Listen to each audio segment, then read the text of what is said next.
lundi et mardi, ouais, on n'est pas là. Si Dieu veut, on a le srout de voyager à Ouman avec le Kollel, à Mechrim et nos amis ici présents. Il y aura minyan le matin בעזרת השם, הכל יהיה בסדר. קודם כל, בוקר טוב, בשם השם, נעשה ונצליח. Voilà. Nous sommes le 19 Adar Aleph, tout à fait, dimanche matin.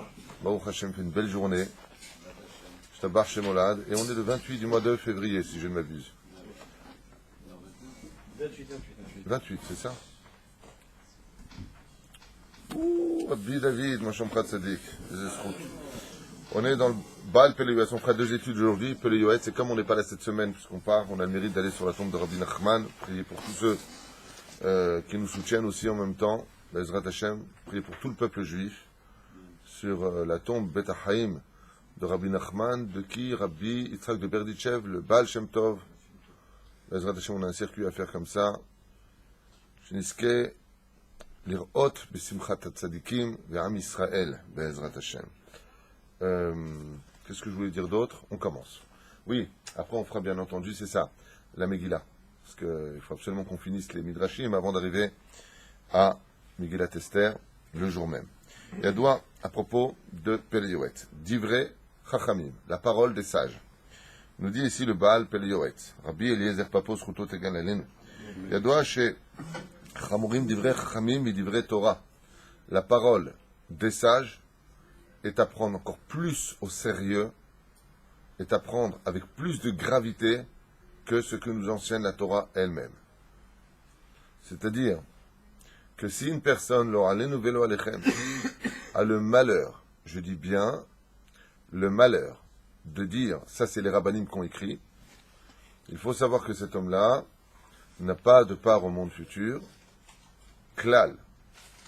Il n'a pas de triatamétim, il n'a plus rien, il a absolument tout perdu. Si une personne vient te dire, comme les Karaïtes, ouais, mais ça, c'est pas marqué dans la Torah, ça c'est les rabbanim qui ont écrit. Moi, les rabbanim lui disent ce qu'ils veulent. Ça s'appelle Kofer Batora. Ce personne-là est appelé Kofer Batora, ve'en lo halek l'olam haba, et kol ha'over al divrei chachamim chayav mita. Par exemple, il existe des interdits dans la Torah, comme Yom Kippourim, où Dieu te dit, si tu fais ça, tu seras karet. Tu sortiras cette âme de ce peuple, tu es karet. Mais karet, c'est pas mourir.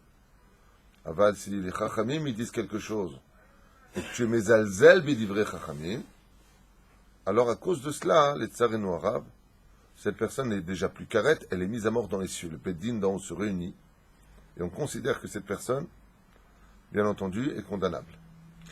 Les tsarenu arabes, nous sommes dans une période un peu bizarre, donc je vais dire les choses avec des pincettes parce que j'ai peur que ce soit mal utilisé. Vous savez que le Yetzer Hara a une force extraordinaire au niveau psychologique de faire entendre les paroles qui sortent de la bouche de quelqu'un comme nous on a envie de les entendre.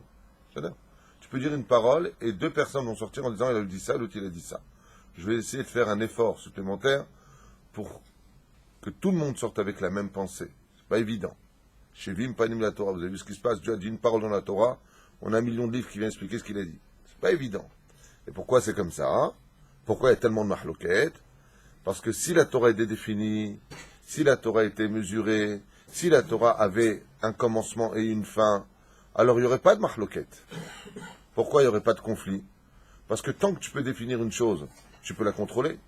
Mais comme la Torah est éternelle, c'est normal qu'il n'y ait que des mahlokot, puisque c'est éternel. Donc on n'en finira jamais. Je ne sais pas, pour vous donner un petit exemple, chers amis, je ne sais pas si vous comprenez, mais de tout temps et de toute époque, prenons que le Shulchan Aruch. Rabbi Eliezer ben Orkanos avait son Shulchan Aruch. Rabbi Akiva, Rabbi Yoshua ben Hanania, Rabbi Tarfon, Rabbi Eliezer ben Azariah, Kol Gdolei Ador, Aya Noeg lefi minago. Quand on était au Maroc, en Algérie, en Tunisie ou ailleurs, chaque Rav a écrit son Kitzur Shulchan Aruch. Au Maroc, le Rav Toledano, Rabbi Haïta Blomet, Ve'od Rabbi Tarfon, Kalfon, pardon, de Tunis, Ve'od Chaena Rabbi Yoshua Bessis. Tous ces grands Torah ont écrit le Shulchan Aruch. Tous ces grands. En sauf. On arrive en Eretz Israël, à part le Roche, le Rif, le Rambam, Bar Rabbi Yosef Karo, écrit Shulchan Aruch, Ba le Rama, écrit Shulchan Aruch. Mais jusqu'où on va? Le Rav Auerbach, le Rav Eliashim, le Rav Ovadia Yosef, le Rav Ben Zion Abba Shaul, je ne vous parle pas des Shoutim, le Rav Moshe Feinstein, tous les grands Torah, Tout ça pour expliquer quoi? Une loi, par exemple, je prends un exemple, Stam, sur le pain et mélanger le lait et la viande, vous avez des milliers de livres. C'est pas pour dire peut-être plus. Comment c'est possible?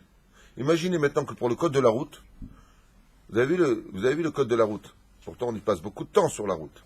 C'est pas compliqué. Feu rouge, feu orange et feu vert. Tu rentres pas là, tu rentres là. Tu laisses céder le passage. Combien il existe de livres? Combien? Un seul livre. Comment il est? Il est tout petit. Pourquoi? Parce que la terre est définie. Parce que le code de la route est défini. La Torah est infinie. Ce qui fait que les Chachamim, ils disent des choses. Ah, de toute façon, eux, les Rabbanim, ils disent ce qu'ils veulent. Ah, lui dit comme ça, lui dit comme ça. Ils font ce qu'ils veulent. Zélonachon, t'as rien compris. T'as rien compris. Simplement que dans le monde de l'infini, il n'y a pas de fin à la discussion. Et il n'y a pas de fin parce que tu ne peux pas contrôler la Torah, c'est elle qui te contrôle. C'est elle qui te dira toujours comment faire les choses. Et plus tu vas t'approfondir dedans, et plus ta halakha va grandir. Comme le Ben Ishraï qui s'est basé sur le Ari Akadosh. En sauf la davar. Il n'y a pas de fin. De l'autre côté, je vous disais, faites attention. Malheureusement, il peut y avoir aussi des gens qui se font passer pour des rabbanim. Il y a aussi des gens, alors j'ai entendu des choses qui m'ont fait très mal. Des témoignages de pas une, pas deux, pas trois personnes. Des gens qui s'habillent comme des pseudo-mikoubalim et qui font toutes sortes de choses et qui ruinent les gens. Alors, allez, vélo alechem. Il y a ça aussi. C'est pour ça qu'avant de regarder si la personne elle est capable de te dire ce que tu as mangé avant-hier, et si tu as perdu ton bijou il y a 2 ans, et toi tu es comme un fou, tu dis waouh, il est balèze le mec. Renseigne-toi d'abord si c'est un vrai Talmid Chacham, s'il connaît la Torah, s'il a de l'Hirat Shamaim, s'il a une bonne renommée, si vraiment il a vraiment un kollel, vraiment des élèves. Titanien Ksat. Chabdeu vehashdeu. Surtout dans cette génération, Kol Wahad, chacun, il sait 2 Mishnah 3 Lachot, Aeshurav. Ma putain. Hein? Baba, faites très attention. Il y a des vrais, peut-être, moi je ne connais pas. Je dis simplement, comme le Rav Kadouri à la Vachalom, Shem Shulhayo Bashamayim, comme le Rav David Abu Hatzera. Ce sont des gens, tu sais que c'est du Tachlet, c'est du vrai tampon, la Ramad Chaliaou, Gdolé Ador, le Rav Shlomo Amar, Gdol Ador. Vous allez voir des grands Torah. Stam, des gens de droite, de gauche, d'un coup le mec, parce qu'il a un don à droite ou à gauche, ça y est, trac, on va lui faire, on va lui acheter la maison, on va. Mais אתה בכלל? מה זה השטויות האלה? מה זה? לכן תיזהרו מאוד מאוד מאוד מאוד. J'ai entendu des histoires בכלל d'un Mekoubal qui a même fait manger à Kippour en disant qu'il était le Mashiach. Il y a une maladie qui s'appelle le syndrome de Jérusalem. לכן, quand vous allez voir un rave, il est préférable, comme le disent les Chachamim, Navi, Chacham, qui est le meilleur? Le prophète ou l'homme de Torah, la sagesse? Chacham adif minavi. Allez voir des gens qui ont de la Hirat Shamaim. Prenez des rabbanim, par exemple, vous savez que celui-là, il est Rosh Kolel. Vous savez que celui-là, il est une yeshiva. Vous entendez ces shiurim. C'est pas des shiurim qui te font dormir. Il faut être gentil dans la vie, il faut être mignon. Non. Bémet, ou Tamit Racham. Il est cholette dans le Shulchan Aruch, le Tour, la Gemara. Tu vois que Bémet, cette personne, elle sait de quoi elle parle. Tu sais que Baruch Hashem, d'autres rabbanim connus s'en réfèrent à lui. Alors tu peux y aller. Stam, Lavo, Mitzad Echad, il faut respecter la parole des sages. Quand un rav, il parle, tzaddik gozer Hashem ekayem. Aval mitzad sheni, aval mi ata bichlal. Qui tu es, toi? Le tzarenu arav, le davonenu arav. Même moi, je peux être critiqué, hein, sachez-le. Il y a des gens qui peuvent me critiquer en disant, justement, il parle. C'est bien, pense de moi ce que tu veux. Tarchevu alem mashatem rotzim. Aval ze perush hadavar. Rav Meir, Abu Hatzera, sont référents à moi. Le Rav, comment il s'appelle? Le Rav Shani, le grand Rav Ashdod. Le Rav Yitzhak Yosef. Hashem Shulhayo. J'ai des références derrière moi. Je ne suis pas sorti d'une boîte de conserve. Avant Mitzad Sheni, il est possible que par rapport à d'autres, je sois considéré comme Vakasha. Asel echarav tistalek minasafek. Zeperush Hadavar. Tant que la personne se bat pour Hashem, t'es le Bekoubo. Et s'il se bat pour lui, vous verrez que malheureusement, eux aussi peuvent faire plus de dégâts que de construire des gens. Attachez-vous à des rabbanim qui se battent pour Hashem, vraiment. Mais vraiment. Et qui aiment la Torah et qui étudient la Torah et qui transmettent la Torah avec des références. Et pas comme j'entends un petit peu à droite, à gauche, beaucoup de choses qui sont dites et il n'y a pas de référence derrière. Habibi, ça c'est ta façon de voir les choses. Ni le Rabbi n'enseigne ce que tu dis, ni le Rav Shach n'enseigne ce que tu dis, et encore moins le Rav Ovadia Yosef, ni même Rabbi Nachman de Breslev. Et j'entends des choses, au nom du Rav Intel. au nom du Rav Atal. Zélo Nachon. Alors comment on peut savoir, Bezrat Hashem, c'est un bon Rav, Tamid Chacham, comme à Paris, il y a le Rav Abergel dans le 19e, Tamid Chacham, Baruch Hashem, Yesh Tamidei Chachamim. Et Dabek Bahem, je vois le Kvod Arav, il a dit ça et ça, comment on doit comprendre la Gemara qu'il a dit? Sur le droit d'enquêter sur ce qui est enseigné. Au contraire, la Torah était dans le désert, donnée dans le désert pour qu'on aille chercher cette Torah. Faites attention, parce que comme c'est marqué, le Satan, il vient ou comme un frère, ou comme un ennemi. Comme Waïsab, comme Wahi. Aval Mitzad Shini, Tamidei Chachamim, ce qu'ils disent, ne pas parler. Comme c'est marqué, dans ma Sechet Brachot de Daf Dalet Amud Bet, Kol Aover al Divrei Chachamim, Chayav Mita. והן בעבוד רבים מעמי הארץ, מקילים ועוברים על דברי חכמים בהיותם חכמים ביניהם. Et ne pas être comme ces Amé Haaretz, qui parce que des rabbanim ont dit des choses, alors bien sûr, bien entendu, j'en profite pour faire une parenthèse. Vous allez recevoir toute la journée sur les smartphones, téléphones, péléphones, enfin la boue, comment vous appelez ça. Faites passer, si tu fais pas passer, tu vas avoir un accident. Si tu fais pas passer, dans ceci, cela.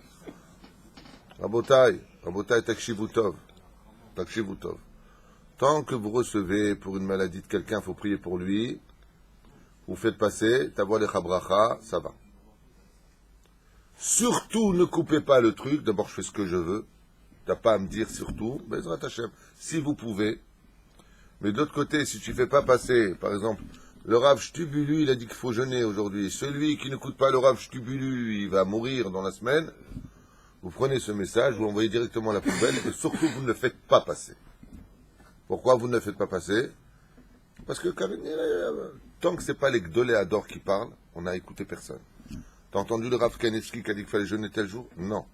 Tu as entendu le Rav Yitzhak Yosef dire qu'il faut jeûner tel jour? Non.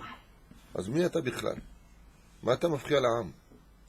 Quel droit tu te permets de faire jeûner un peuple entier qui est dans une situation déjà tellement difficile, tellement de souffrance? Kol wahad, ils se font pour le Gdol Ador.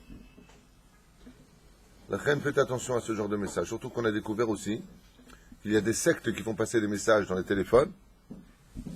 Des sectes, comme les Mormons, qui prennent nos messages et ils disent attention là-bas, celui qui ne fait pas ça, il aura ça cette semaine. Depuis quand notre Torah elle est dépendante de ce genre de choses? Khalila Bechas. J'ai rien fait passer du tout, j'ai même mis en garde quelques amis et bon, je me joue très très bien. Je te barre chez moi.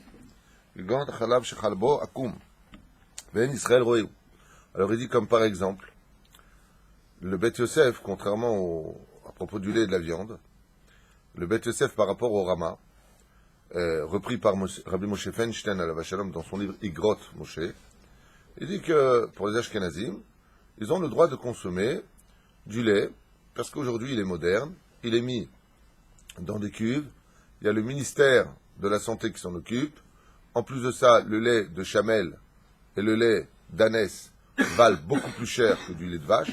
Donc il est évident que quand tu achètes du lait non chamour, qui n'a pas été surveillé, ce lait il est 100% lait, il n'y a pas de problème, il n'y a pas eu de mélange, qui est toute la crainte. Seulement Maran Bet Yosef, Rabbi Yosef Karo, il a fait un décret. D'accord? Et là c'est ce qu'il dit dans le livre. Le Dafka qui est d'origine ashkénaze, que Dieu le bénisse, il dit Kegon Chalav, Shehalbo Akum, Ben Israël Roéou, comme du lait qui n'est pas chamour. Le Bet Yosef, il te dit, faut pas le consommer, et toi tu vas le consommer. Azata ouvert à Divrei Chachamim. She'asur mishum chashash chalav tameh. Car il est évident qu'on a un doute, malgré tout, qu'ils aient mis du chalav tameh. C'est pas parce qu'on a peur que le goy il mange un sandwich jambon beurre à côté des cuves. Ça n'a rien à voir avec ça. C'est tout simplement, ça a à voir à un certain degré. Mais mettre dans les fermes, par exemple en France, je me souviens que le lait, il était bichlal dans une cuve qui tournait comme ça. Il n'y avait même pas de couvercle dessus. Et c'est vrai que tout le monde, il prenait comme ça, un petit peu comme dans la petite maison dans la prairie. Non, c'est vrai, quand j'étais en pension, c'est comme ça, on allait chercher le lait à la ferme. Ils prenaient comme ça le lait avec une espèce de louche bizarre et ils le mettaient dans un... Comment on appelle ça, là? Une laitière avec un couvercle. Et c'est comme ça qu'on amenait, c'était pas dans des bouteilles. Comme aux États-Unis, après, ils ont fait des bouteilles en verre. Il est déposé devant la porte. Il dit non, mishum chalav tameh. Ken, mitpartzim, omrim ideh, hu tama. Et là, mishum chalav tameh, anan saadeh, ולקח חלב טמא, ולא חכמים השכילו ושגול דברי חכמים, Il te dit ici, mettez bien un détail, même si aujourd'hui tu mets une caméra pour prouver que tout le système est hermétiquement fermé et que pas de main ne puisse y accéder et que tout a été fait sur surveillance caméra, tu vas montrer que cette usine, c'est que du lait de vache. Qu'est-ce qu'il dit ici? En la m bitul olamit. Quand il y a une xéra, il y a une xéra, c'est tout. À quoi ça ressemble? J'avais donné cet exemple il y a plusieurs années dans les cours. J'ai vécu à Los Angeles. Los Angeles, je ne sais pas si vous remarquez là-bas, vous avez des avenues, elles font des dizaines de kilomètres. C'est-à-dire le mec qui te dit j'habite dans la même rue que toi au 5747, t'es content. Tu vois, t'habites dans la même rue que moi. Ouais. Le temps que t'arrives de l'autre côté, t'habites 3 heures. Alors pourquoi je vous parle de Los Angeles? Parce qu'on revenait un soir d'un cours, on avait fait là-bas à 2 heures du matin, on arrive à un feu rouge pour tourner à gauche. Et je regarde à droite, il n'y a personne à perdre de vue. Je regarde à gauche, il n'y a personne à perdre de vue. Selon l'intellect, je peux passer ou pas? Pourquoi? Il y avait un feu rouge. Pourquoi tu passes pas? Il faut être bête pour pas passer. Alors, il n'y a personne. Le but, c'est pas faire d'accident. Il y a un feu rouge. Ben, il n'est pas un peu bête, ce feu rouge, il voit pas qu'il y a personne? Alors quoi? C'est quoi la réponse? C'est un feu rouge. La loi, c'est la loi. C'est ce qu'il dit ici. Il dit, Mazem Eshane ton sechel. Qu'est-ce qu'il a à voir ton intelligence à toi en disant, mais aujourd'hui, c'est comme ça ou comme ça? Les Chachamim nous ont dit, Assour, Assour, Nigmar. C'est Péroucha d'abord. ולא נתנו תורת כל אחד בידו. וכמה דוכתא דאמרו לג פילוק רבנן, malgré le fait qu'il y a beaucoup de מחלוקת, עובר על דבריהם, אף על פי שהאמת יהיה חלב מבהמה טהורה. Et même si tu es certain maintenant que c'est un animal pur dont le lait a été versé, יש אומרים דעו כאוכל נבלות וטרפות. Il y en a qui disent, parce que tu as outrepassé la parole des sages, alors, bevadaï, que tu es considéré comme si tu avais mangé trefot venevelot. Lo alenu velo alechem. Une fois, quelqu'un m'a dit, c'était quand ça, il y a 2 semaines de ça, quelqu'un m'a dit par Beth Midrash, une personne venue d'extérieur, elle me dit, ouais, les rabbins, si on devait écouter tous les rabbanim, on ne s'en sortirait pas. Je dis, bon, heureusement qu'ils sont là, les chachamim. La personne me dit, moi, je suis plutôt que Torah. Torah, j'aime bien. C'est un karaïte. Je lui dis, ah, Torah, ouais, et chachamim, ouais. Je lui dis, tu mets les tefilines le matin? Je dis, bah, bien sûr. Je lui dis, tu mets les tefilines le matin? Je dis, bah, bien sûr. Quelle tuiline tu mets? Il a dû se dire, il est fou ce mec. Je lui dis, ben, comme vous, quoi, les mêmes. Comme moi. Quoi, tu mets une boîte noire et combien de parchemins dedans? Il me dit, ben, je crois qu'il y en a 4. Je dis, c'est marqué dans la Torah, ça. Une boîte noire, des lanières, combien il y a sur la tête, combien il y a dans le bras. Qui c'est qui a enseigné ça? La Torah? Tu peux me montrer où est-ce que c'est marqué? Il y a juste marqué, Ukshartam leotaliadecha, vayou le totafot benainecha. On t'a pas dit ni si c'est une boîte, ni si c'est un parchemin, ni si c'est une clé, ni si c'est une serrure. On t'a rien dit. Donc pourquoi toi, qui dis que les Chachamim, on n'a pas à tenir compte de ce qu'ils disent, tu mets des filines? On me dit, bon, bah, sur ce coup-là, ils nous ont, ouais, bon, là, ouais. Si tu mets des mezuzot, ben, Tahma, bien sûr, j'ai des mezuzot. Qu'est-ce qu'il y a marqué sur ta mezouza? Elle me dit, ah, ça, j'ai vu, Shema Israël, Ve'ahavta, Ve'aya. Je lui dis, et tu le mets dans un étui? Tu le mets à droite ou à gauche de la porte? Je mets à droite, comme tout le monde, quand tu rentres. Où est-ce que c'est marqué dans la Torah? Où est-ce que c'est marqué dans la Torah? Je cherche, il y a juste marqué, Urtaftam, al mezuzot betecha, ou visharecha. C'est tout. Qui t'a dit que c'était un parchemin? Qui t'a dit ce qu'il fallait marquer dessus? Qui t'a dit que c'était à droite? Et qui t'a dit qu'il fallait la poser au premier tiers du haut de la porte? Qui t'a dit tout ça? Alors tu fais le supermarché des Chachamim, quand ça t'intéresse, quand ça t'intéresse pas, de Péroucha d'avant. C'est-à-dire que, un petit peu à l'image, les Elef Elfa Avdalim, quand tu achètes un meuble, tu le vois. Quand tu le prends dans ce monde, il arrive comment dans la boîte? Il va falloir que tu montes ce meuble. Pour ça, il faut un mode d'emploi. Le meuble, c'est la Torah. Les Elef Elfa Avdalim. Le mode d'emploi, c'est les Chachamim.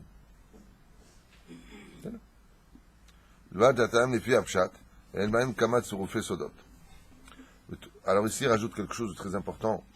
Il dit, à part cela, la Torah, elle a été donnée niglée. Elle a été donnée de façon dévoilée, comme ça, telle qu'elle. Mais dans chaque lettre de la Torah se cachent des secrets, comme j'ai expliqué pour le Mahtit HaShekel, kofer nafsho. C'est marqué ish kofer nafsho. Les chachamim ils disent mazé ish kofer nafsho. Dans la paracha du Kitissa, Hachem il a demandé qu'on donne de la tzedaka et qu'on fasse Shabbat, les Shamrou ben Israël, avant la faute du veau d'or. Ouais. Pourquoi? Il dit ish kofer nafsho. Ish, ça finit par quelle lettre? Shin. Kofer resh. Nafsho vav. Sofitivot shor. Toro. Donner de la tzedaka pour que quand viendra la faute du veau d'or, la tzedaka se lève pour vous protéger et par être chayav mita. Ish kofer nafsho. Vous donnerez pour faire la kapara de vos fautes. Mais quelle faute? J'ai pas encore fauté. Trofa kadmalamaka. Hachem il a demandé qu'on donne de la tzedaka avant que ne vienne le coup. Ish kofer nafsho. C'est Péroucha d'abord. Alors ça, si t'as pas des chachamim, tu peux pas le savoir. C'est-à-dire, marqué à propos de la Torah, que Tamar, quand Yehuda, il l'a vu sur les chemins, Tamar et Yehuda, fils de Yaakov Avinu, alav shalom. Il est marqué là-bas que Tamar, elle s'est couverte le visage, selon le pshat des choses. Ki chistat panea. Les chachamim, dans la Gemara de Masechet Megillah, Bedaf Yud Amud Bet, nous disent exactement le contraire. Ki chistat panea beveta, bevet chamea. Comme Tamar était très pudique, c'est dans sa maison, la maison de Yehuda, qu'elle s'est couverte le visage. Ça veut dire que Yehuda n'a jamais vu le visage de sa bru, tellement Tamar était pudique. Et que le jour où il l'a vu, il ne l'a pas reconnu. Ki chistat panea. Alors là, dans le pshat, ça fait quoi? Il ne l'a pas reconnu parce qu'elle s'est couverte le visage. Ça, c'est pour ceux qui ne comprennent rien. Aval, dans la Gemara, on te dit non. Elle n'avait pas le visage couvert. Une prostituée qui veut se vendre, elle montre sa beauté. Tamar était extrêmement belle. Elle s'est pas découverte le visage. Justement, elle s'est découverte le visage quand Yehuda l'a vue sur les chemins. Et il ne l'a pas reconnue parce que dans sa maison, elle avait toujours le visage couvert. Tu vois que c'est exactement le contraire de ce que tu aurais pu comprendre. Et si tu n'as pas la Gemara, tu ne peux pas comprendre. Toute ta vie, tu vas vivre dans une ignorance de la Torah. Toute la Torah va être expliquée par les Chachamim qui eux-mêmes se basent sur le Ruach Kodesh. Ça vous intéresse ce qu'on fait là ou... Non, parce que vous me dites, j'ai autre chose à vendre. Comme le dit Rachid d'ailleurs sur place à propos de la Torah, que les Chachamim, ils ont une telle force dans les cieux, que même s'il te dit que ta droite c'est ta gauche et que ta gauche c'est ta droite, il faudra 40 ans pour comprendre la parole d'un sage. Une fois de plus, on parle de vrais Talmidei Chachamim. כי רוח השם דיבר בם, שומע להם ישכון בטח ושקט ושאנן מפחד רעה. Il dit combien il est impératif pour chacun d'avoir obligatoirement un rave, pour s'asseoir dans la sécurité, shaket ושאנן מפחד רעה. Ainsi donc, il n'aura ni peur, ni crainte, ni quoi. Chez Bayan, le la rave. Lech la rave. Les gens, ils sont très énervés de ça. Pourquoi? Il dit, au fait, la maison, attends, je vais demander au rave. Au Hashem, j'ai un haver, il s'appelle Shahar. Il vient à Netivot. J'ai un copain, il s'appelle Shahar. Il a un rave. Tout ce qu'il fait, il allait voir son rave. Le rave Yoram à Bergel, c'était son rave. Alav Shalom. Tout ce qu'il fait. Il a acheté une maison. Et pour la Chanoukat Baït, il a oublié de prévenir son rave qu'il a acheté une maison. Donc il a acheté la maison. Il a demandé au rave Yoram à Bergel de venir lui faire la Chanoukat Baït. Il est parti le voir, c'est pas évident de le voir. Et comme il le connaissait depuis longtemps, moi je suis Shachar, c'est que je connais, c'est lui qui m'a raconté. Voilà, Gvod Arav, j'ai acheté une maison, telle rue, tel machin, je voudrais que le rave nous fasse Chanoukat Baït. Le rave il a regardé, il lui a dit, Tov, tu as une semaine maximum pour la revendre. Je lui ai dit non, j'ai acheté la maison, juste Chanoukat Baït, Gvod Arav. Il lui a dit, on est occupé, il lui a dit, je suis occupé, désolé. Quand il est sorti, il m'a dit, Shachar, j'avais la tête retournée. On vient d'acheter une maison. Je suis en train de faire le carrelage, le bidule, le machin, le chouette. Quand il faut la vendre, t'as une semaine. L'opachot il a revendu la maison. À qui? Au Kablan. Kachayama, c'est. 7 jours plus tard, de Gaza, boum, sur cette maison. Comment il a vu Anilo Yodéa? Il a eu une chose de bien. C'est qu'il a écouté son rave. Je parle d'un copain. Les parents, on m'a raconté. Alors la Rav Amarlo, mal à asot. Les gens, ils font le contraire. Ils font des bêtises. Après, ils vont voir le Rav pour les sortir des bêtises. D'abord, Tishan. Avec qui tu peux t'associer? Dans quelle affaire tu dois investir? Tarchov Tov. Est-ce qu'il n'y a pas du gezel dans ce que tu vas faire? Le Rav, il connaît les halachot. Il va te dire, ça c'est assourd. Les gens, ils te disent quoi? Alors, tu vas roter, tu vas demander à ton Rav. On ne peut pas vivre, on n'est pas intelligent, nous.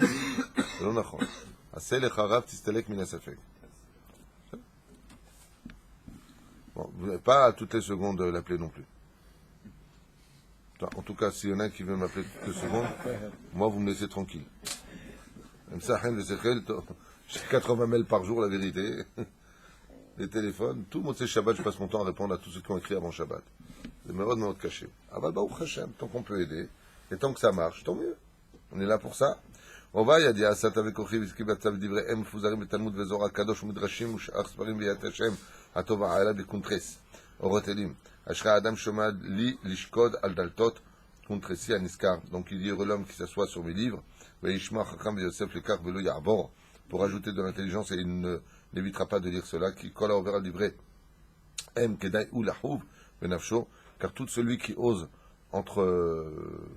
contredire ou outrepasser la parole des sages, bien entendu, si la personne, le Rav, te dit des choses, et ça j'insiste beaucoup, vous avez le droit de le faire. Si vous avez un Rav qui vous demande de faire des choses qui sont suspicieuses, dont vraiment vous avez un doute, vous avez le droit dans ce cas d'aller voir un autre Chacham et de le tenir au courant de ce qui a été demandé et fait. C'est là.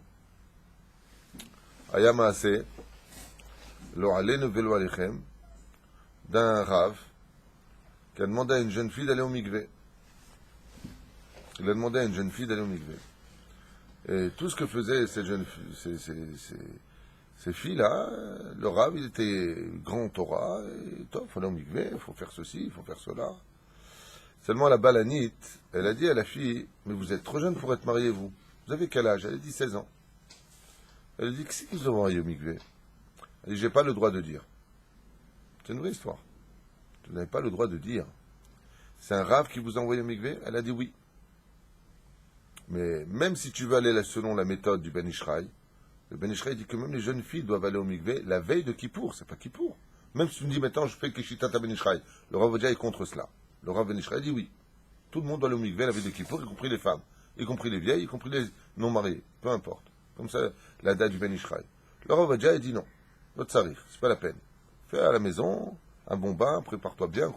Zéou. Kachayamase. Midbarer, qu'est-ce qu'elle a fait la balanite? Elle a appelé le fils du Rav Ovadia Yosef. C'est arrivé jusqu'au Rav Ovadia Yosef, et ils ont exigé de la fille qu'elle donne le nom du Rav.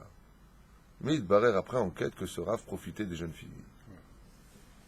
Il n'allait pas jusqu'au lit avec elle, mais il faisait des bêtises avec elle. C'est 1 sur 1 million, hein. Que quelqu'un qui n'entend pas dit, ah, tu vois les rabbanim? Non, non. De tout temps, il y a toujours eu Korach, il y a toujours eu Datan, il y a toujours eu Aviram. De tout temps, il y a eu. D'accord? Sur un peuple entier, il y a eu 2 corbeaux. Remettez les choses dans leur contexte. Ne profitez pas, Hazou Shalom, de ce genre d'imbécilité pour dire, ah, tu vois ce que c'est les rabbanim? C'est l'onachon. Tu prends 100 rabbanim, tu as 99% de sadikim. Hein? Ah, pourquoi l'envoyer au mikvé? Très bonne question. Parce qu'il joue avec la halakha. Si elle est partie au mikvé maintenant, et que je prends 2 petits témoignages, comme ça je peux aller avec elle, patati patata, style, pour éviter tous les souris. C'est-à-dire? Elle connaissait très bien la Torah. Il s'est servi de la Torah pour ça. Donc ce genre de choses, par exemple, tu as le Rav qui te dit, écoute, va au mikvé, ou il y en a d'autres, qu'est-ce qu'il te fait? Il te dit, donne-moi ta main, et prends la mienne. Mais oui. Il te prend la main. Bah putain, ma Rav, il te touche la main. Choses comme ça, dès que ça entrave la halakha, dès qu'un Rav vous demande des choses comme ça, vous avez le devoir d'aller voir un autre Chacham, de lui demander des comptes sur la conduite de son Rav. Pas que vous allez le critiquer. Parlez avec respect, on ne sait jamais, ni le EDA. Parce qu'il y a des choses qui sont le pisode. On a vu une fois le Rav Kadouri, il y a une femme qui est venue demander une bracha, il a mis sa main sur son foulard. Aval, comme il y a marqué, est-ce que c'est marqué? Le Ben Ishraï, il dit que comme ça il a fait Yaakov Avinu. Il y a marqué Veishak les Rachel. Il a embrassé Rachel. Le Ben Ishraï dit quoi? Il a embrassé une femme. Il l'a embrassé au-dessus de la tête où il avait son capuchon. Donc il a embrassé le tissu. Faites très attention. Aval, comme je l'ai dit, j'ai vu un Rav danser avec les femmes. Comme ça dit la Gemara. Comment il dansait, Rav Yossi? Il dansait, la Kala, elle avait un mouchoir, il avait un mouchoir. Hot Pam, Katou. Il se tenait par un mouchoir. Comme font les chassidim aujourd'hui dans les danses. Le Admour, il danse avec le foulard et la Kala de l'autre côté, des Rvoda. Bizarre. Comme il a marqué aussi, il a levé la Kala sur ses épaules. Le Ben Ishra, il dit, comment ça il a levé? On parle des Tanaïm. Il lève la Kala sur ses épaules. Mechilam ikvotrem. Tu veux dire qu'il a posé le fessier sur ses épaules? Et là, Katouf, il a pris la chaise où était la Kala, il a mis la chaise sur son épaule. La Kala était au-dessus. Qu'on remette les choses bien dans leur contexte. Hein? Tu dis?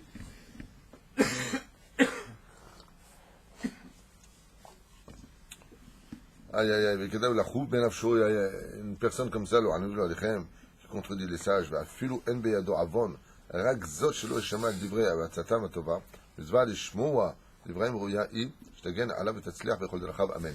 El Baal Pele Yoetz nous dit, pour finir, qu'une personne qui a un rave, et qui, Baruch Hashem, מתבטל לפניו, פירוש הדבר, qu'il écoute son rave, שהוא שומע בקולו, והולך בדרכו, il dit, ומצוות לשמוע לדבריהם, c'est une mitzvah d'écouter la parole des sages, pas des singes, des vrais תלמידי חכמים, j'insiste, היא שתגן עליו. Cette mitzvah-là, d'avoir un rave, d'avoir de la hirat shamaïm, cette mitzvah-là, tagen alav, elle le protégera. Vetatzliach bechol derachav, et tu peux être certain que cet homme-là réussira dans tout ce qu'il entreprendra. Pas parce que le rave est une bombe, hein, pas du tout. Parce que la mitzvah, ou mitzvah lishmoa, regardez ce qu'il dit bien, le fait de l'écouter, zeme vibracha. C'est pas le rave même si chas de shalom il se trompe, je veux dire, attends, il s'est complètement gouré. Pourquoi tu vas réussir? Mishum Mizvat, livré Chachamim. D'avoir donné du crédit à ce qu'a dit le Rav. Afilou Yoter Misé. Combien les sages nous ont mis en garde? Des fois, vous allez entendre, lo alenu velo alechem, des gens qui vont parler du mal de grands rabbanim. Vous n'avez pas le droit de vous taire. Sachez-le. Vous n'avez pas le droit de vous taire. Si vous vous taisez, c'est ce qui s'est passé pour Rabbi Eleazar ben Rashbi. Comme ça nous raconte la Gemara, qu'un ver est sorti de son oreille après sa mort. Et sa femme lui a dit, mais tu as un ver qui sort de ton oreille? Et la Gemara nous répond, parce qu'une fois on a entendu qu'on disait du mal d'un rave, et il s'est tu. On n'a pas le droit, dès que vous entendez quelqu'un et te dit du mal de Rabbi Nachman, de Chaz Veshalom, de Rabbi de Lubavitch, du Rav Kook, ou qui que ce soit d'autre, miad, vous tapez sur la table, et vous voulez-vous, vous partez. On n'a pas le droit d'être l'ami de ces gens-là. Moi, je me suis une fois heurté à cela. Une personne qui a osé dire du mal du Rav Ovadia Yosef. Schuto tagen alenu, al kol am Israël. Ouais, politique, c'est les voleurs, c'est ceci, cela. Il aurait été préférable, mesdames et messieurs, pour cette personne, d'être mort. Oula, qu'est-ce qu'il est en train de dire, le Rav? D'être mort dans le ventre de sa mère. Tu te serais évité de mourir des milliers de fois de l'autre côté. Vous savez qui était le Rav Ovadia Yosef? Vous savez qui est le Rav Ben Sion Abba Shaul? Vous savez qui sont les Gdolé Ador dans cette génération? T'es pas content, t'aimes pas, tais-toi. Moi j'ai mon Rav, j'ai ma chita, j'ai ma façon de faire les choses. Aval de parler chas v'shalom des rabbanim, chas v'chalila v'chas, c'est la dernière des choses à faire. Et que ce soit un grand ou un petit, si on vous parle d'un Rav, sauf si bien entendu, il y a un harem sur ce Rav, ou que vous savez que ce Rav-là, comme il a sorti, il a été condamné même par les Kippot Srugot, un Rav des Kippot Srugot, à Jérusalem, qu'on pouvait aller à la plage mélanger, on peut faire ceci, notre quoi, ça. Il avait demandé à être le grand rabbin d'Israël. Il a écrit un nouveau Shulchan Aruch. Même chez eux, c'est le Rav Shmuel qui me l'a raconté, qui étudie chez votre Rav Kook, ils l'ont tous condamné. Avadaï que c'est assour. On demande, Bezrat Hashem, ce qu'est Koulanu. להצליח בדרכנו הטוב, עשה לך רב בעזרת השם. כל טוב.